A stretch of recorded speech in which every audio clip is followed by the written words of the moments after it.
राधे राधे। स्वागत है आप सबका मेरे चैनल मेरी आस्था में।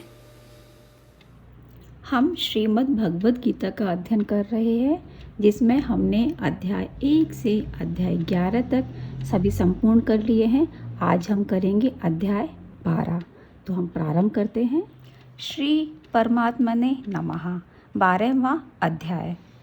अर्जुन बोले, जो भक्त इस प्रकार 11वें अध्याय के 55वें श्लोक के अनुसार निरंतर आप में लगे रहकर आप सगुण साकार की उपासना करते हैं और जो अविनाशी निर्गुण निराकार की ही उपासना करते हैं, उन दोनों में से उत्तम योगवेत्ता कौन है? श्री भगवान बोले, मुझ में मन को लगाकर नित्य निरंतर मुझ में लगे हुए जो भक्त परम श्रद्धा से युक्त होकर मेरी सगुण साकार की उपासना करते हैं, वे मेरे मत में सर्वश्रेष्ठ योगी हैं। व्याख्या है इसकी, यद्यपि ज्ञान और भक्ति दोनों ही मनुष्य का दुख दूर करने में समान है, तथापि ज्ञान की अपेक्षा भक्ति की अधिक महिमा है। ज्ञान से तो अखंड रस की प्राप्ति होती है, पर भक्ति से अनंत रस प्रतिक्षण वर्धमान प्रेम की प्राप्ति होती है। जैसे संसार में किसी वस्तु का ज्ञान होता है कि ये रुपए हैं आदि, तो इस ज्ञान से केवल अज्ञान अनजानपना मिट जाता है। ऐसे ही तत्व ज्ञान से केवल अज्ञान मिटता है। अज्ञान मिटने से दुख भय जन्म मरण ये सब मिट जाते हैं, परंतु भक्ति ज्ञान से भी विलक्षण है। जैसे ये रुपए हैं, यह ज्ञान हो जाने पर अनजानपना मिट जाता है, पर उनको पाने का लोभ हो जाए कि और मिले तो उसमें एक विशेष रस आता है। वस्तु के आकर्षण में जो रस है, वह रस वस्तु के ज्ञान में नहीं है। ऐसे ही भक्ति में एक विशेष रस है। ज्ञान का रस तो स्वयं लेता है, पर प्रेम का रस भगवान लेते हैं। भगवान ज्ञान के भूखे नहीं हैं, प्रत्युत प्रेम के भूखे हैं। अतः प्रेम, मुक्ति, तत्वज्ञान, स्वरूप बोध, आत्म साक्षात्कार केवल्य से भी आगे की वस्तु हैं। ज्ञान मार्ग में सत और असत दोनों की मान्यता विवेक साथ साथ रहने से असत की अति सूक्ष्म सत्ता अर्थात सूक्ष्म अहम दूर तक साथ रहता है। यह सूक्ष्म अहम मुक्त होने पर भी रहता है। इस सूक्ष्म अहम के रहने से पुनर्जन्म तो नहीं होता, पर भगवान से अभिन्नता नहीं होती और दार्शनिकों में तथा उनके दर्शनों में परस्पर मतभेद रहता है, परंतु प्रेम का उदय होने पर भगवान से अभिन्नता हो जाती है तथा संपूर्ण दार्शनिक मतभेद मिट जाते हैं। और जो अपने इंद्रिय समूह को भली भांति वश में करके चिंतन में न आने वाले, सब जगह परिपूर्ण देखने में न आने वाले, निर्विकार अचल ध्रुव अक्षर और अव्यक्त की तत्परता से उपासना करते हैं, वे प्राणी मात्र के हित में प्रीति रखने वाले और सब जगह समबुद्धि वाले मनुष्य मुझे ही प्राप्त होते हैं। व्याख्या है, भगवान ने यहाँ ब्रह्म के जो लक्षण अचिंत्य, कूटस्थ, अचल, अक्षर, अव्यक्त आदि बताए हैं, वही लक्षण जीवात्मा के भी बताए हैं। दोनों के समान लक्षण बताने का तात्पर्य है कि जीव और ब्रह्म दोनों स्वरूप से एक ही हैं। देह के साथ संबंध होने से अनेक रूप से जो जीव है, वह देह के साथ संबंध न होने से एक रूप से ब्रह्म है, अर्थात जीव केवल शरीर की उपाधि से देह अभिमान के कारण ही अलग है, अन्यथा वह ब्रह्म ही है। इसलिए ज्ञान मार्ग में ब्रह्म की प्राप्ति होने पर साधक की साध्य से सधर्मता हो जाती है। मम साधर्म मागतः। सगुण और निर्गुण ये दो परमात्मा के विशेषण हैं। विशेष परमात्म तत्व एक ही है। इसलिए भगवान ने निर्गुण के उपासकों को भी अपनी ही प्राप्ति बताई है। ते प्राप्नुवन्ति मामेव। भगवान के कथन का तात्पर्य है कि निर्गुण निराकार रूप भी मेरा ही है, वह मेरे समग्र रूप से अलग नहीं है। ज्ञान योग का साधक प्राय समाज से असंग रहता है। वास्तव में असंगता शरीर से होनी चाहिए, समाज से नहीं। समाज से असंगता होने पर अहम भाव नहीं मिटता। जब तक साधक स्वयं को शरीर से सर्वथा असंग अनुभव नहीं कर लेता, तब तक संसार से अलग एकांत में रहने मात्र से उसका साधन सिद्ध नहीं होगा, क्योंकि शरीर भी संसार का ही अंग है। इसलिए शरीर से संबंध मानने पर संसार मात्र से संबंध हो जाता है। शरीर से असंग होने के लिए साधक में प्राणी मात्र के हित का भाव रहना अत्यंत आवश्यक है। अव्यक्त में आसक्त चित्त वाले उन साधकों को अपने साधन में कष्ट अधिक होता है, क्योंकि देह अभिमानियों के द्वारा अव्यक्त विषयक गति कठिनता से प्राप्त की जाती है। व्याख्या है इसकी। निर्गुण उपासना में जो देह सहित है वह उपासक जीव है, और जो देह रहित है वह उपास्य ब्रह्म है। देह के साथ माना हुआ संबंध ही जीव और ब्रह्म की एकता में मुख्य बाधक है। इसलिए देह अभिमानी के लिए निर्गुण उपासना की सिद्धि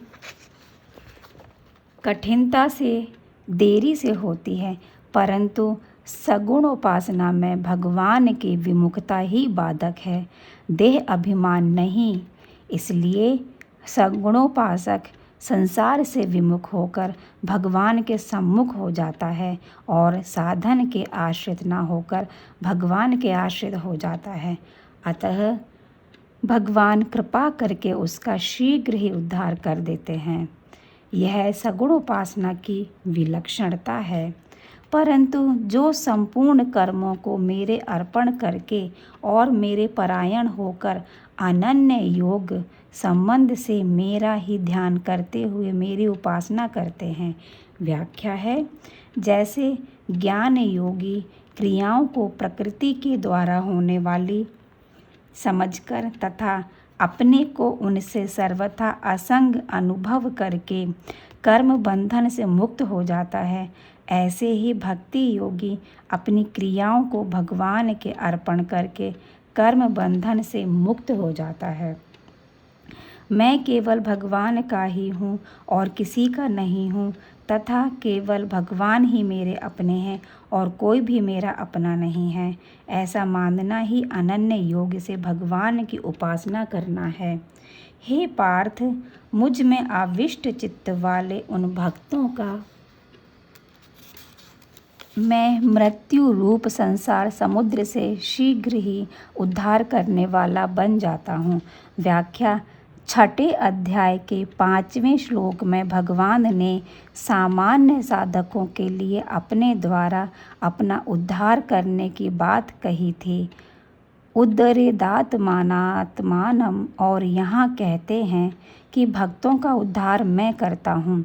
इसका तात्पर्य है कि प्रत्येक साधक आरंभ में स्वयं ही साधन में लगता है, परंतु जो साधक भगवान के आश्रित होता है उसका उद्धार भगवान करते हैं। वह तो अपने उद्धार की चिंता ना करके केवल भगवान के भजन में ही लगा रहता है। उसका साधन और साध्य भगवान ही होते हैं, परंतु ज्ञान मार्ग में चलने वाला साधक अपना उद्धार स्वयं करता है। तू मुझ में मन को स्थापन कर और मुझ में ही बुद्धि को प्रविष्ट कर, इसके बाद तू मुझ में ही निवास करेगा, इसमें संशय नहीं है। व्याख्या: मन बुद्धि भगवान की अपरा प्रकृति है। भगवान की शक्ति होते हुए भी अपरा प्रकृति भगवान से भिन्न स्वभाव वाली जड़ और परिवर्तनशील है, परंतु परा प्रकृति जीवात्मा भगवान से भिन्न स्वभाव वाली नहीं है। इसलिए वास्तव में मन बुद्धि भगवान में नहीं लग सकते, प्रत्युत स्वयं ही भगवान में लग सकता है। गीता में जहाँ जहाँ मन बुद्धि भगवान में लगाने की बात आई है, वहाँ वास्तव में स्वयं को ही भगवान में लगाने की बात कही गई है।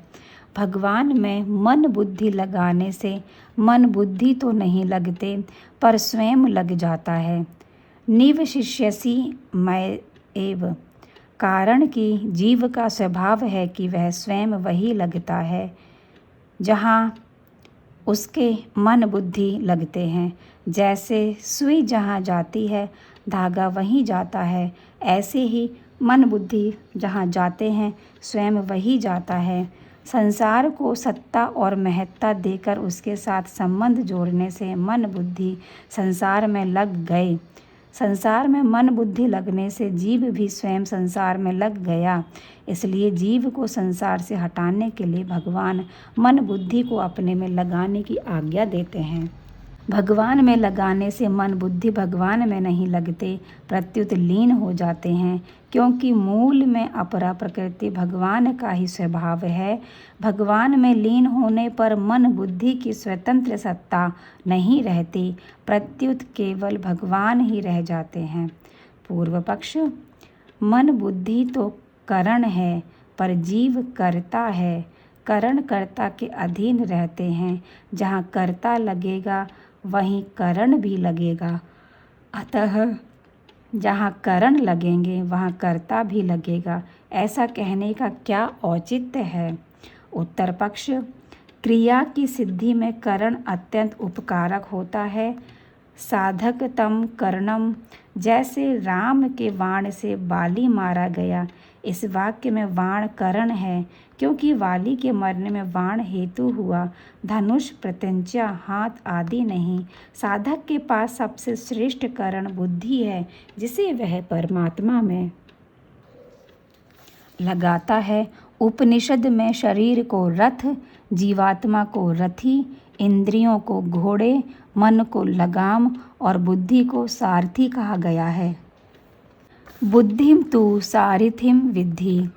रथ, घोड़े और लगाम तो राजभवन के बाहर ही छूट जाते हैं। राजभवन के भीतर रनिवास तक सारथी जाता है, फिर रथी अकेले रनिवास के भीतर जाता है, सारथी लौट जाता है। अतः साधक की बुद्धि परमात्मा तक पहुँचती है, पर वह परमात्मा को पकड़ नहीं पाती, परमात्मा तक स्वयं ही पहुँच पाता है। अगर तू मन को मुझ में अचल भाव से स्थिर अर्पण करने में अपने को समर्थ नहीं मानता, तो हे धनंजय, अभ्यास योग के द्वारा तू मेरी प्राप्ति की इच्छा कर। व्याख्या है इसकी: एकमात्र भगवत प्राप्ति के उद्देश्य से कहा गया भजन, नाम जप आदि अभ्यास योग है। यदि केवल भगवान हो, योग ना हो, तो एक नई स्थिति बनेगी, कल्याण नहीं बनेगा। मन का निरोध करना अथवा मन को बार बार भगवान में लगाना अभ्यास है, परंतु अभ्यास योग में मन का निरोध नहीं है, प्रत्युत मन से संबंध विच्छेद है। अगर तू अभ्यास योग में भी अपने को असमर्थ पाता है, तो मेरे लिए कर्म करने के परायण हो जा। मेरे लिए कर्मों को करता हुआ भी तू सिद्धि को प्राप्त हो जाएगा। व्याख्या है: अभ्यास की अपेक्षा भी क्रियाओं को भगवान के अर्पण करना सुगम है, कारण कि अभ्यास तो नया काम है जो करना पड़ता है, पर कर्म करने का स्वभाव पड़ा हुआ होने से कर्म स्वतः होते हैं। उन लौकिक पारमार्थिक सभी कर्मों को भगवान के अर्पण करने से मनुष्य सुगमता पूर्वक भगवान को प्राप्त हो जाता है। अगर मेरे योग समता के आश्रित हुआ तू इस पूर्व श्लोक में कहे गए साधन को भी करने में अपने को असमर्थ पाता है तो मन इंद्रियों को वश में करके संपूर्ण कर्मों के फल की इच्छा का त्याग कर। व्याख्या: यदि साधक संपूर्ण कर्मों को भगवान के अर्पण ना कर सके अर्थात भगवान के लिए सभी कर्म ना कर सके तो उसे फलेच्छा का त्याग करके कर्तव्य कर्म करने चाहिए, क्योंकि फलेच्छा ही बांधने वाली है। फले सक्तो निबध्यते। फल की इच्छा का त्याग करके कर्तव्य कर्म करने से उसका संसार से संबंध विच्छेद हो जाएगा। अभ्यास से शास्त्र ज्ञान श्रेष्ठ है, शास्त्र ज्ञान से ध्यान श्रेष्ठ है और ध्यान से भी सब कर्मों के फल की इच्छा का त्याग श्रेष्ठ है, क्योंकि त्याग से तत्काल ही परम शांति प्राप्त हो जाती है। व्याख्या है इसकी: अभ्यास, शास्त्र ज्ञान और ध्यान ये तीनों तो करण सापेक्ष हैं, पर कर्म फल त्याग करण निरपेक्ष है। वास्तव में ये चारों ही साधन श्रेष्ठ हैं और उन साधकों के लिए है जिनका उद्देश्य त्याग का है, परंतु कर्म फल त्याग को श्रेष्ठ बताने का कारण यह है कि लोगों में इस साधन के प्रति है बुद्धि है, जबकि त्याग में कर्म फल का त्याग ही श्रेष्ठ है। इस श्लोक में आए 4 साधनों के अंतर्गत 10वें श्लोक में आए मदर्थमपि कर्माणि, भगवान के लिए कर्म करना अर्थात भक्ति को नहीं लिया है। इसका कारण यह है कि भक्ति में ही साधन की पूर्णता हो जाती है, अतः भक्ति और त्याग दोनों ही श्रेष्ठ हैं। कर्म फल त्याग का अर्थ है कर्म फल की इच्छा का त्याग। इच्छा भीतर होती है और फल त्याग बाहर होता है। फल त्याग करने पर भी भीतर में उसकी इच्छा रह जाती है, अतः साधक का उद्देश्य कर्म फल की इच्छा के त्याग का रहना चाहिए। इच्छा का त्याग होने से जन्म मरण का कारण ही नहीं रहता। मुक्ति वस्तु के त्याग से नहीं होगी, प्रत्युत इच्छा के त्याग से होगी। इसलिए गीता में फलेच्छा के त्याग पर अधिक जोर दिया गया है। किसी साधन की सुगमता अथवा कठिनता साधक की रुचि और उद्देश्य पर निर्भर करती है।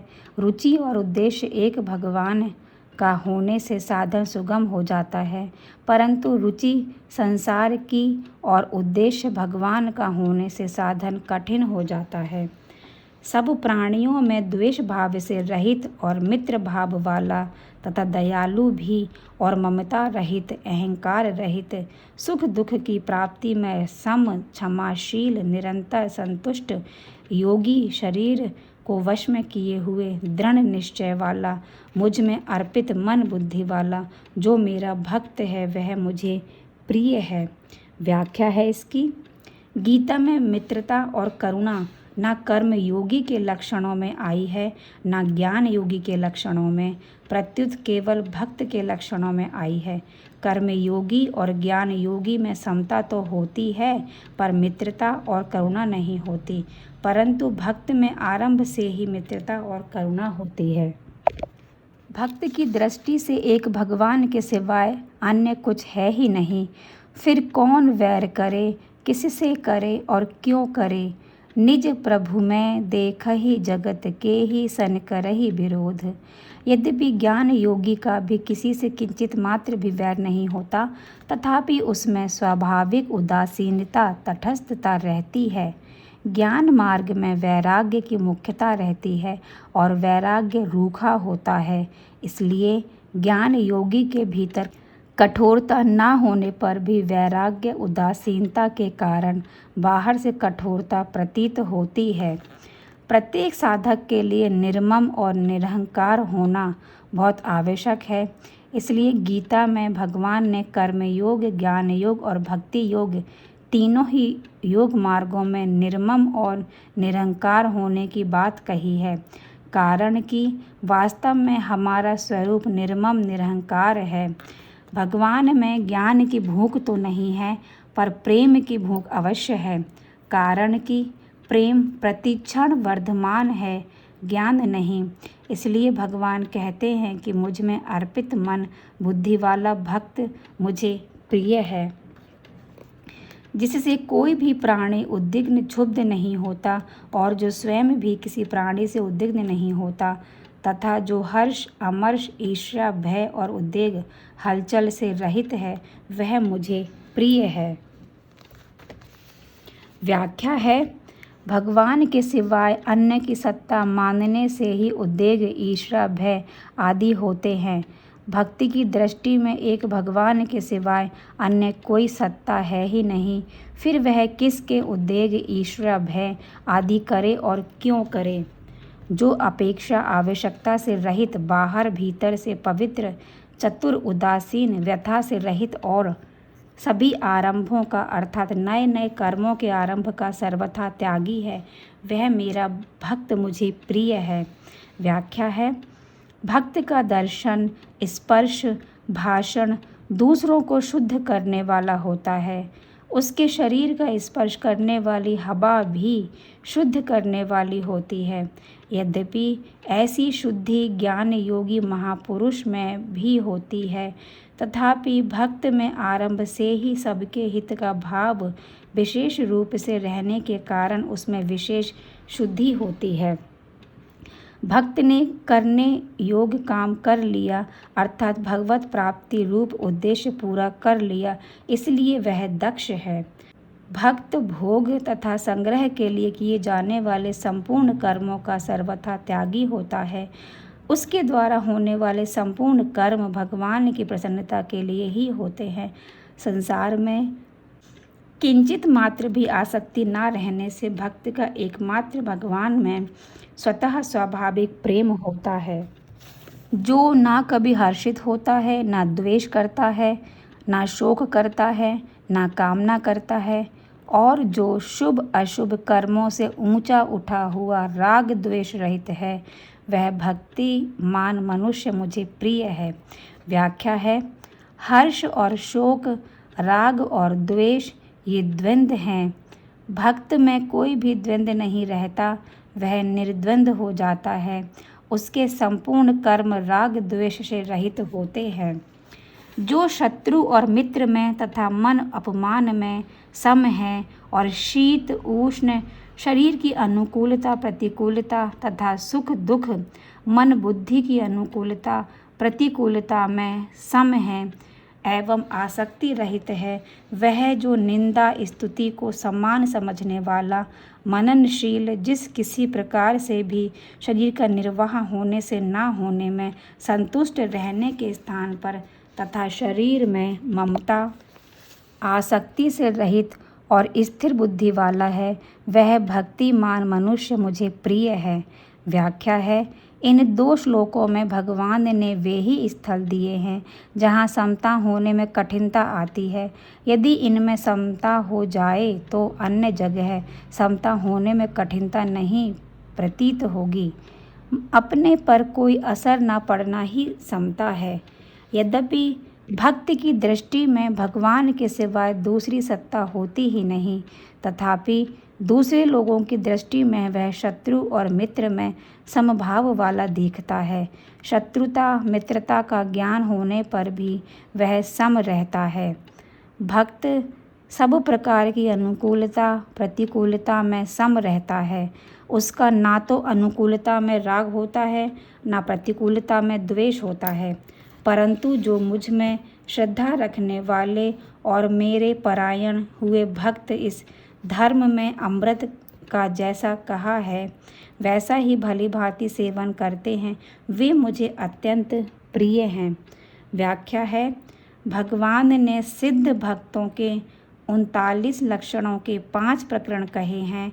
13वें 14वें श्लोकों का पहला प्रकरण, 15वें श्लोक का दूसरा प्रकरण, 16वें श्लोक का तीसरा प्रकरण, 17वें श्लोक का चौथा प्रकरण और 18वें 19वें श्लोकों का 5वां प्रकरण। प्रत्येक प्रकरण के लक्षण धर्म्यामृत है। साधक भक्त जिस प्रकरण के लक्षणों को आदर्श मानकर साधन करता है, उसके लिए वही धर्म्यामृत है। ऐसे साधक भक्त भगवान को अत्यंत प्रिय होते हैं। श्रद्धा साधक में होती है, रिद्धधानाः सिद्ध में श्रद्धा नहीं होती, प्रत्युत अनुभव होता है, क्योंकि उसके अनुभव में एक परमात्मा के सिवाय अन्य कुछ है ही नहीं, सब कुछ परमात्मा ही है। फिर वह श्रद्धा क्या करे। साधक की दृष्टि में दूसरी सत्ता रहती है, इसलिए वह श्रद्धापूर्वक उपासना करता है। दूसरी सत्ता की मान्यता रहते हुए भी साधक भगवान के परायण रहता है और भगवान के सिवाय दूसरा कोई उसका प्रेमास्पद नहीं होता, इसलिए वह भगवान को अत्यंत प्रिय होता है। राधे राधे। इसी के साथ में हमारा 12वां अध्याय संपूर्ण होता है। मिलते हैं आपसे अगले वीडियो में एक नए अध्याय के साथ में। तब तक के लिए आप सबको मेरी राधे राधे।